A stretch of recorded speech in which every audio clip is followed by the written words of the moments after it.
ஒரு நிமிஷம் இந்த வீடியோ பாருங்களேன். ரயில்வே ஸ்டேஷனில் சத்தத்துக்குள்ள ரயிலின் சக்கர சத்தத்தையும் மிஞ்சிற ஒரு சத்தம் இருக்கு.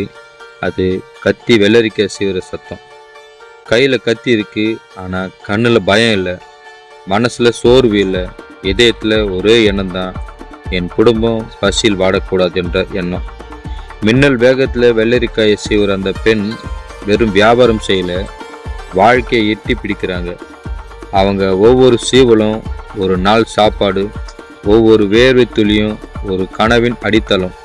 கையில் கத்தி இருந்தாலும் இதயத்தில் தைரியம் இருந்தால் வறுமையை எட்டி தூக்கலாம்.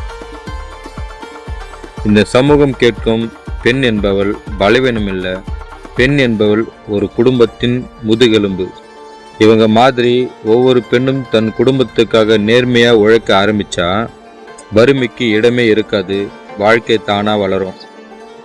அந்த உழைப்புக்கு தலை வணங்குகிறோம், அந்த குடும்பம் மேன்மேலும் வளர வாழ்த்துகிறோம். உழைக்கும் பெண்ணே, நீதான் உண்மையான ராணி. கத்தி கையில் இருந்தாலும் கடவுள் ஆசீர்வாதம் அவள் உழைப்பில் இருக்கிறது. உழைக்கும் கையை ஆண்டவர் ஒரு நாளும் காலியாக விடுவதில்லை.